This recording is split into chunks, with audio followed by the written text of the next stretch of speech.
Hey guys, welcome to Paul's Workshop. Today it was a trip to the Meadowlands flea market where I picked up something pretty interesting.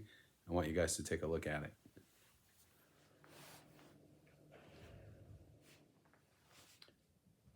Here it is, an old school vintage telephone. Push button on the receiver, a magneto crank, and it came with this Western Electric block of some kind. We're going to take a look inside of this phone. The story goes from the seller that this came out of Penn Station in New York, and it was sitting on the wall for years and years, and the guy he got it from saw it there, and he decided he was going to take it off, and he removed it, and then I picked it up today at the flea market. I want to get inside and see what's going on inside, see what it looks like and all that, maybe do a possible restoration. So let's take a look. The issue is I'm not able to, it's missing the screw, but I'm not able to open the phone because the magneto crank is keeping it from opening. And I'm having trouble getting the magneto crank off. I can peek inside and see a label that says Automatic Electric Company, Chicago, Illinois. From what I've read, Automatic Electric Company was taken over by another company, I think General Telephone or something in the 1950s. It's heavy. It's all metal. This looks like, this is like Bakelite or something. We got some issues with it here. But I really need to get this magneto crank off. And just doing what's recommended online by trying to turn it back and things, it doesn't seem to be coming loose. So what I did see is if you flip it, it looks like we got some screws there that at least will release the magneto from the back of the phone and maybe allow it to open. The only other thing I might try is holding the gear in there and loosening this, but I don't want to mess up the gears. So I think I'm going to try to unscrew these 4 screws and see what happens. I was able to break these screws loose. Let's remove them and see if I'm able to do anything with it. I don't even know if I want to do a restoration or anything on this, but I do want to get inside and see what I can see inside. Okay, so that's loose now.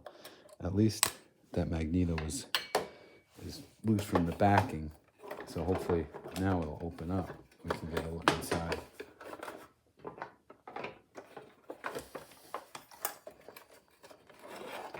All right, good. Now I can kind of see a bit more in there. So the best things happen off camera. I just applied a little bit. I held a little pressure on here. I was able to get in with pliers and held a little pressure just on here. And this kind of came right off with a little persuasion. So now with that out of the way, I can kind of put this back together.